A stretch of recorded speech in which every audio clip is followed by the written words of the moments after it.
Comment investir dans l'immobilier sans apport? Si c'est un sujet qui vous intéresse, je vous invite à rester connecté jusqu'à la fin de cette vidéo. Je vous dis à tout de suite.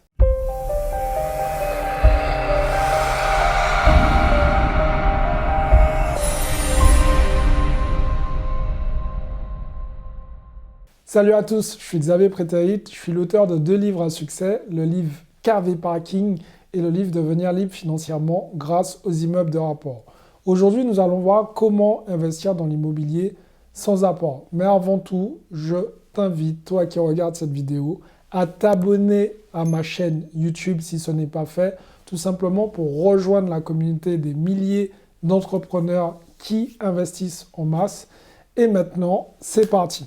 Alors, avant d'aller plus loin, je tiens quand même à préciser qu'investir dans l'immobilier sans apport ne veut pas dire investir dans l'immobilier sans argent. Je sais qu'il y a beaucoup de gens qui font l'amalgame entre sans apport et sans argent. L'objectif, quand on investit sans apport, ça doit être vu comme un choix. C'est-à-dire que quand vous allez voir le banquier, vous annoncez au banquier que vous souhaitez faire un investissement, mais que vous ne souhaitez pas mettre d'apport. Si le banquier voit que vous avez un peu d'épargne de côté, ben effectivement, il comprendra votre choix. Surtout qu'actuellement, les taux d'intérêt réels sont en négatif. Donc, c'est un peu le bon moment pour pouvoir faire jouer ce petit côté où vous ne souhaitez pas mettre d'apport parce que ça peut être aussi un choix et c'est totalement justifiable. Mais attention tout de même à une chose, si vous arrivez et que vous souhaitez faire un achat sans apport et que vous êtes tous les mois à découvert et que derrière vous demandez à la banque de vous prêter de l'argent, forcément vous risquez d'essuyer des refus. L'objectif en fait du banquier, c'est de vous financer, mais votre objectif à vous, c'est de montrer au banquier que quand vous avez de l'argent, vous savez très bien le gérer.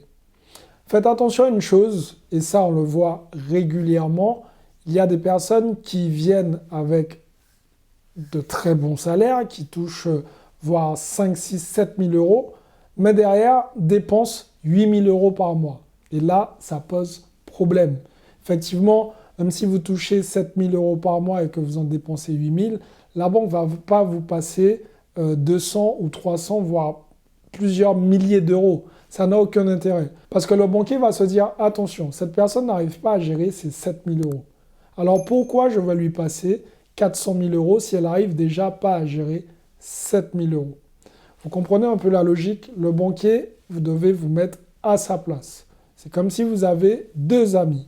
L'ami qui est tout le temps en boîte et qui consomme, qui claque toutes ses thunes en boîte, et l'ami qui est un peu plus sérieux, mais qui a une petite galère financière.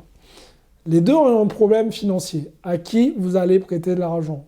Vous allez forcément prêter de l'argent à celui qui est un peu plus safe puisque vous avez plus de chances de revoir cet argent. Le banquier, c'est exactement la même chose. Il va penser comme ça. Il vous prêtera de l'argent, mais la condition, c'est que vous ayez une bonne hygiène financière, une bonne gestion de compte, et ça va faire vraiment toute la différence.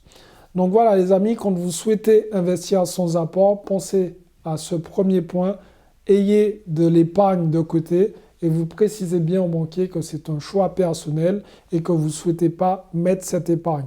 Il est probable qu'ils vous disent non, nous on a besoin d'épargne et derrière, n'hésitez pas à lui dire écoutez, avec l'argent que j'ai, vous allez pouvoir le placer. Si vous voulez, je vous prends un petit forfait téléphonique, je vous prends une petite assurance ou j'ouvre un petit livret A chez vous, quelque chose comme ça. Comme ça, le banquier, il a ce qu'on appelle un échange de bons procédés avec vous. Lui, ça lui permet de remplir un peu ses différents objectifs. Il a des petites cases à compléter. Et vous, ça vous permet d'obtenir votre crédit et tout ça sans apport. Ce même apport, ça vous permettra d'avoir ce que j'appelle un coussin de sécurité. Si vous avez un problème avec votre bien, vous allez pouvoir assumer. Et puis, tout le monde est content. Donc voilà les amis, comment investir dans l'immobilier sans apport. J'espère vraiment que cette vidéo vous a plu. Ces éléments sont vachement importants. Je veux vraiment que vous fassiez la différence entre investir sans apport et investir sans argent. C'est 2 choses totalement différentes. Si vous n'avez pas d'argent, que vous avez 0 économie et que vous êtes à découvert, je vous annonce clairement, ça ne va pas être possible. Donc, mettez vos comptes au propre. Le banquier, il n'a pas besoin de voir un an de tenue de compte irréprochable. Il a juste besoin de voir les trois derniers relevés de compte. Ok? Donc, c'est sur ça qu'il va se baser. Les trois derniers relevés de compte, si vous vous tenez à carreau, il n'y a pas de raison que vous ne soyez pas finançable et financé. Voilà les amis, j'espère que cette vidéo vous a plu.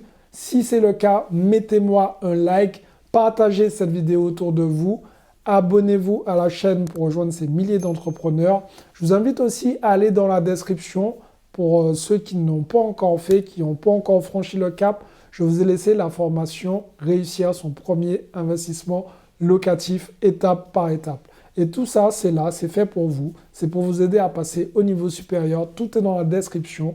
Et si vous avez une problématique en particulier, n'hésitez pas non plus à aller dans la description et à réserver votre appel stratégique. Pour les autres, je vous invite à passer à l'action parce que demain, c'est pour les faibles. Ciao tout le monde.